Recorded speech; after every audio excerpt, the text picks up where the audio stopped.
Olá, meu nome é Evelyn, sou bolsista CNPq-PCI, integro o grupo de pesquisa Análise Geoespacial, Ambiente e Territórios Amazônicos, e é com prazer que eu apresento de forma preliminar a pesquisa Sensoramento Remoto aplicado ao monitoramento de mosaicos florestais agrícolas na paisagem do Baixo Rio Negro.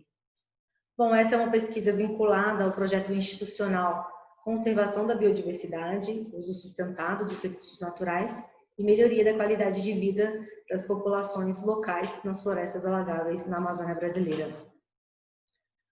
Bom, então eu inicio falando um pouco, de forma breve, sobre as motivações gerais dessa pesquisa. O mosaico do Baixo Rio Negro foi reconhecido pelo Ministério do Meio Ambiente em 2010, forma aproximadamente 7 milhões de hectares de área, com unidades de conservação nas diferentes esferas, no nível federal, estadual, municipal, e situa-se na zona núcleo da reserva da biosfera da Amazônia Central, uma região de elevada diversidade biológica e também de reconhecida sociodiversidade. Bom, os mosaicos de áreas protegidas, eles são instrumentos que seguem aquela lógica de gestão biorregional, que associa a ideia de eficiência da conservação à extrapolação das escalas geográficas das áreas protegidas, levando mais para uma abordagem regional. Claro, respeitando os diferentes propósitos de conservação de cada unidade. Bom, em relação ao mosaico do Baixo Rio Negro, é uma região que abriga milhares e milhares de pessoas, ribeirinhos, grupos indígenas e outras comunidades tradicionais. E segundo os relatórios de gestão das unidades de conservação desse complexo, as principais atividades antrópicas realizadas para a sobrevivência dessas populações é a prática de agricultura migratória e do extrativismo florestal. Então, a atuação antrópica nessas regiões é uma atuação persistente, e quando a gente fala em gestão eficiente dessas áreas, a gente precisa considerar essas atividades e monitorá-las. No entanto, o monitoramento ele é um desafio frente à extensão desse complexo, em especial aí o mosaico do Baixo Rio Negro.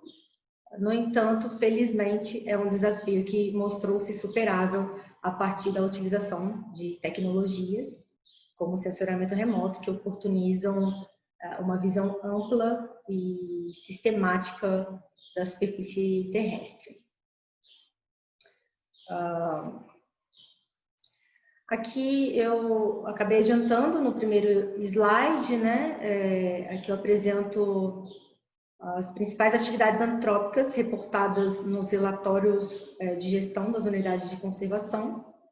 E aí a mais frequente é a agricultura, seguida do extrativismo. E a agricultura, como eu disse, é a agricultura migratória, que é uma agricultura tradicional, realizada aí ao longo de toda a zona tropical do mundo. É uma agricultura que envolve o corte e a queima da cobertura vegetal e a transformação dessa paisagem florestal em um mosaico cuja matriz é de floresta madura e fragmentos de solo exposto, sucessões florestais, sistemas agroflorestais, áreas de cultivo. Bom, apesar da agricultura migratória ela ser relatada em toda a Amazônia, a sua extensão e distribuição espacial e também suas características temporais, elas ainda seguem um pouco desconhecidas. Em relação ao censuramento remoto dos padrões espaciais associados à agricultura migratória, nós temos alguns pontos de atenção que dificultam a observação desse tipo de atividade na superfície. Eu elenquei aqui alguns. O primeiro deles trata-se do porte desses padrões, por ser uma atividade realizada quase que exclusivamente por energia humana. o porte é pequeno. Eu trouxe aqui uma tabela que apresenta a área média de cultivo por família em hectare. A gente observa que a área máxima média é de 3 hectares e hoje o monitoramento mais tradicional de atividades antrópicas na Amazônia, a partir de sensores remotos, ele mapeia áreas com no mínimo 6 hectares. Então, nós teríamos aí um gap de informação a respeito da agricultura migratória. Então, a solução para esse tipo de dificuldade seria a adoção de sensores com melhor resolução espacial. Bom, um outro ponto de atenção deve ser a complexidade das paisagens tropicais. Muitas classes têm uma alta similaridade, o que dificulta a discretização dessas classes no processo de classificação. E aí, a alternativa seria adotar uma diversidade de dados e adotar uma diversidade de técnicas para trabalhar esses dados. Bom, em relação à persistência da nebulosidade, a área no mosaico do Baixo Rio Negro encontra-se na zona de convergência intertropical, então há uma alta persistência da nebulosidade, o que dificulta o monitoramento por vias apenas óticas, né, com o uso de sensores óticos. E aí demanda então a adoção de sensores radar que tenha capacidade de penetrar essa nebulosidade e mapear a superfície mesmo em condições atmosféricas adversas. Bom, então diante dessas motivações mais gerais, nós traçamos o objetivo central da pesquisa, que é desenvolver uma base metodológica acurada para o monitoramento de padrões espaciais ligados à agricultura migratória, realizada em unidades de conservação pertencentes ao mosaico do Baixo Rio Negro, usando dados orbitais gratuitos e de alta resolução. Os objetivos específicos são determinar o nível de acurácia alcançado pelos dados, desenvolver um esquema metodológico acurado para o mapeamento dos padrões espaciais ligados à agricultura migratória, validar a metodologia. Bom, essa primeira parte nós definimos como etapa 1, que é a definição do esquema metodológico, e a partir desse esquema metodológico definido e validado, nós replicaríamos esse esquema para inventariar a situação da cobertura da terra recente no restante das unidades do mosaico do Baixo Rio Negro.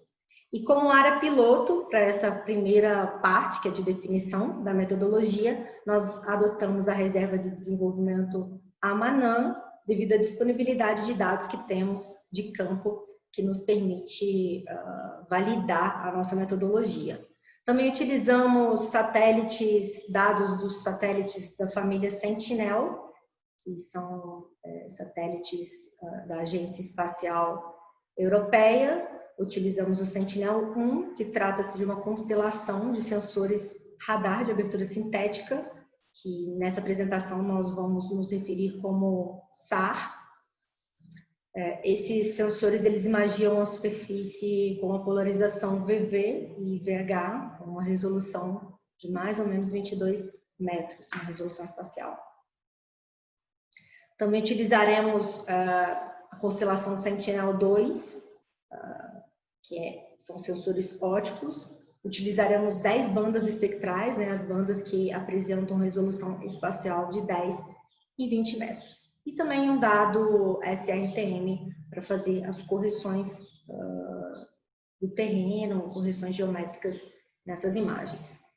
Bom, então aqui de forma bem concisa apresento o fluxograma das atividades envolvendo essa primeira etapa da pesquisa.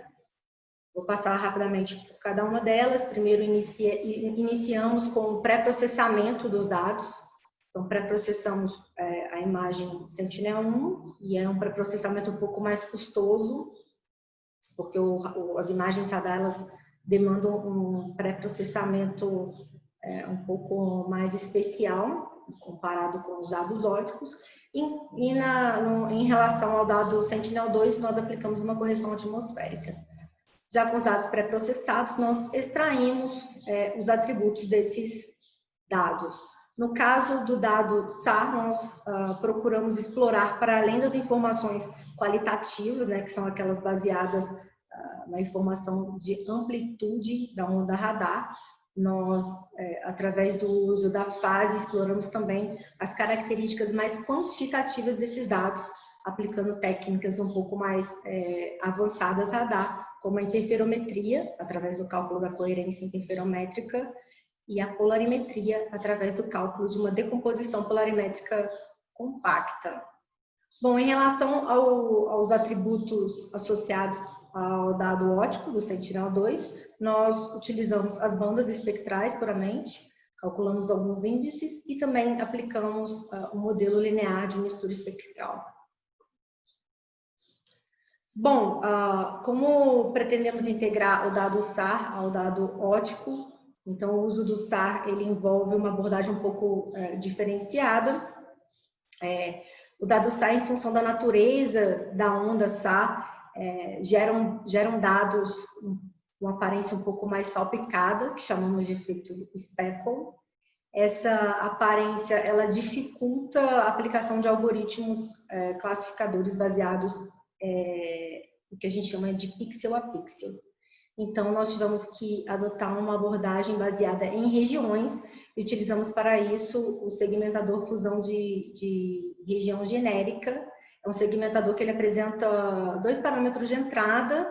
Esses parâmetros eles foram calibrados a partir de uma série de testes e basicamente nós alterávamos o parâmetro, observávamos o resultado dessas alterações direto na imagem para ver como que responderia aos diferentes padrões espaciais associados à agricultura migratória. Então, a partir disso, a partir dessa segmentação, nós extraímos a média e o desvio padrão dessas regiões, e foi isso que baseou nossas classificações. Bom, em seguida nós formamos o conjunto amostral espectral, tendo como orientação aí a segmentação realizada na etapa anterior e o levantamento de campo que apoiou a seleção dessas amostras. Parte das amostras elas foram reservadas ao treino do algoritmo classificador e a outra parte à validação. Bom, nós traçamos 3 cenários categóricos e utilizamos nessa primeira parte o segundo cenário, que inclui as classes floresta madura, solo exposto, superfície de água, roça, vegetação rasteira e vegetação arbórea antropizada. Algumas classes, elas são produto tanto elas podem ser produto tanto de atividades antrópicas quanto de processos naturais. Por exemplo, a vegetação rasteira, o solo exposto. Então, o usuário ele precisa ter atenção na hora de manipular esses resultados, né, posteriormente. Bom, em relação à classificação, nós utilizamos como classificador o Random Forest. Ele possui alguns atributos de entrada que, mediante leitura da bibliografia pertinente, vimos que esses parâmetros eles necessitam ser calibrados de acordo com os dados próprios, nossos próprios dados.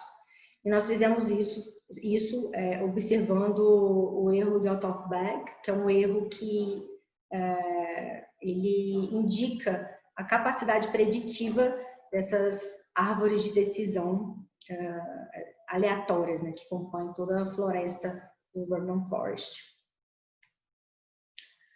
Bom, então aqui basicamente são todos os atributos que nós extraímos, né, que ao todo são 23 atributos, e a entrada combinada desses atributos no classificador. Então, nós organizamos essas combinações e podemos dividir os grupos de classificação em 3, né, que são atributos apenas baseados em dados SAR, apenas baseados em dados ópticos e aquelas classificações baseadas tanto em atributos SAR quanto ópticos, ou seja, a integração. Bom, então a validação dessa classificação nós faremos utilizando 30% do conjunto amostral para a criação, então, da matriz de confusão, da acurácia global, do coeficiente kappa e também a aplicação do teste estatístico Z, que vai indicar se há ou não diferença estatística entre os resultados. Bom, em relação a uma dificuldade que já adiantei no início da apresentação, em relação à nebulosidade, além das nuvens, há projeção de sombras, que gera gaps nessas classificações, ou seja, ausência de informação. E nós utilizamos como estratégia para contornar essa situação o preenchimento dessas áreas, desses gaps de informação, com atributos apenas SAR. E para isso, nós utilizamos uma máscara que já vem junto com os dados óticos, uma máscara de nuvens e sombras.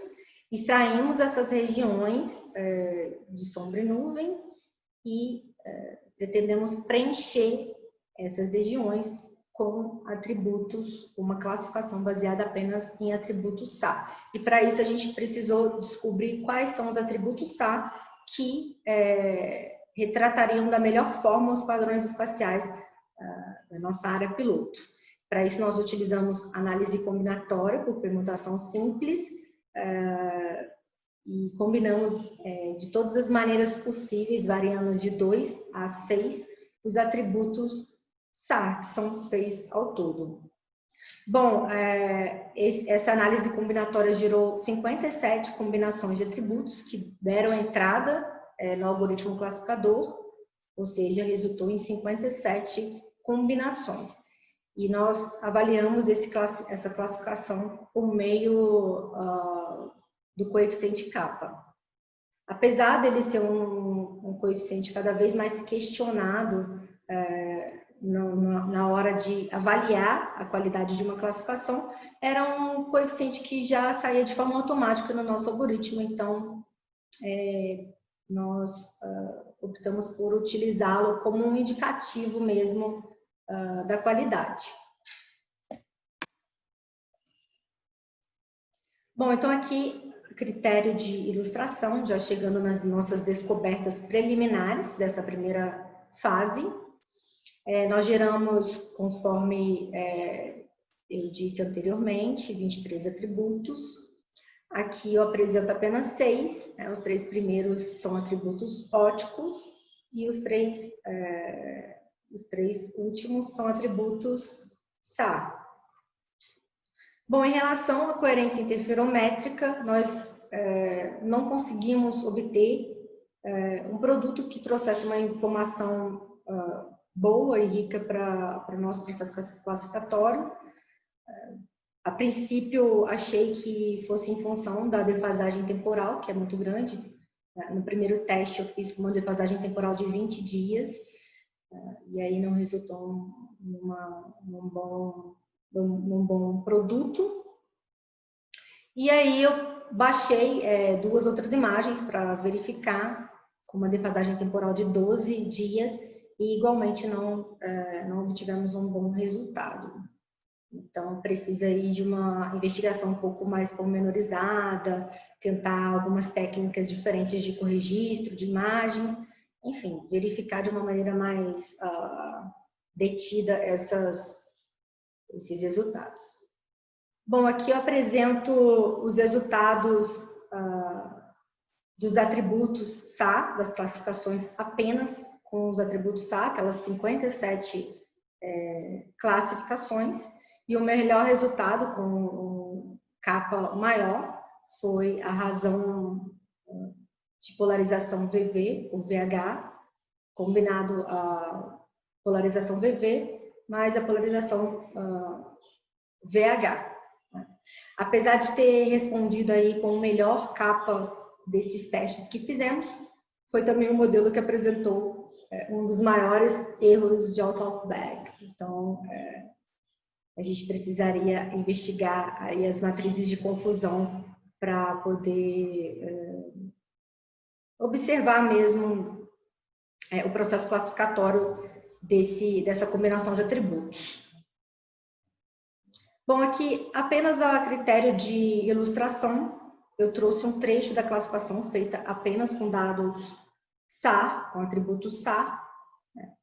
Então, a gente vê que a classificação ela responde relativamente bem às diferentes classes de cobertura da terra.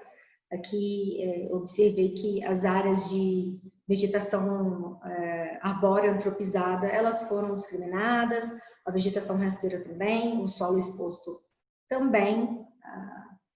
Observei em relação à floresta madura um pouco de sensibilidade desses atributos SAR em relação às variações do terreno, mesmo esses dados tendo sido previamente corrigidos para o terreno.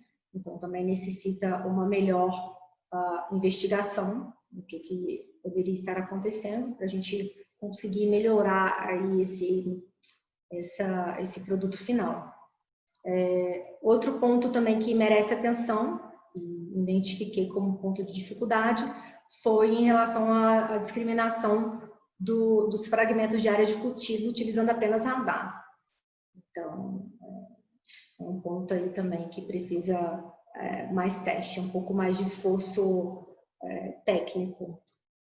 Bom, então chegando ao final da apresentação, eu sintetizei aqui as próximas etapas, né? Então, que vai envolver a calibração dos parâmetros de entrada do classificador Random Forest, a classificação dos grupos e a validação, análise dos resultados, e aí essas análises conduzem mesmo para a definição do esquema metodológico, para classificação dos padrões espaciais associados aos mosaicos florestais agrícolas da agricultura migratória. Né? E aí, definido esse esquema metodológico, aí seguiríamos então com o cronograma para o levantamento dos padrões de cobertura das unidades de conservação do mosaico do Baixo Rio Negro.